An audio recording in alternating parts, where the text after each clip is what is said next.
Alibag short ट्रिपच्या दुसऱ्या दिवसाची सुरुवात आम्ही मिसळपाव आणि वडापावने केली। त्यानंतर आम्ही निघालो नागाव बीचवर कोणत्या राईड्स आहेत ते बघायला। बीच जवळ काही छोटे हॉटेल्स आणि कपड्यांची दुकानं सुद्धा होती। मग बाईक बाजूला लावून आम्ही बीचवर गेलो। मित्रांनो, खूप छान आणि मोठा असा नागाव बीच आहे। इथे राईड सुद्धा आहेत, सो तुम्ही तुमच्या फॅमिली सोबत येऊन एन्जॉय करू शकता। बीचवर एटीव्ही बाईक चालवायचा विचारच करत होतो, इतक्यात बाजूला काका एटीव्ही बाईक घेऊन आले। मग लगेचच मी आणि सरूने एटीव्ही बाईक राईड करायचं ठरवलं। मी बाईक चालवत होतो आणि सरू मागे बसून व्हिडिओज काढत होती। दोघे ही एटीव्ही बाईकवर पहिल्यांदा बसत असल्यामुळे मजा वेगळीच वाटत होती। बाईक चालवल्यानंतर पुढे आम्ही बीचवर अजून कोणत्या राईड्स आहेत त्या बघायला गेलो। जसं की तुम्ही बघू शकता या पॅम्पलेटवर किती प्रकारच्या राईड्स तुम्हाला इथे करायला भेटतील। मग मी आणि सरूने पॅरासेलिंग करायचं ठरवलं। त्यासाठी आम्हाला बोटीत बसायचं होतं। बीच पासून काही अंतरावर आतमध्ये जाऊन तिथून आम्हाला मग पॅरासेलिंग करायसाठी नेणार होते। मग पुढे गेल्यावर सरू थोडीशी घाबरायला लागते।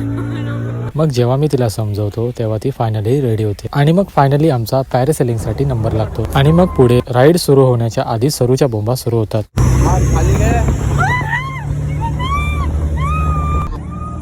अक्षरशः राईड संपायची वेळ येते पण सरूच्या बोंबा काय संपतच नाही। मग फायनली आमची राईड संपते आणि आम्ही खाली येतो। त्यानंतर फ्रेश होऊन आम्ही बीचच्या बाजूच्या एका हॉटेलवर जेवायला जातो आणि मग घरगुती जेवण पोटभर जेवून परत घरी जायची तयारी करतो। जर का तुम्हाला हा छोटासा ब्लॉग आवडला असेल तर व्हिडिओ लाईक करून आम्हाला सपोर्ट करा। जय हिंद, जय महाराष्ट्र।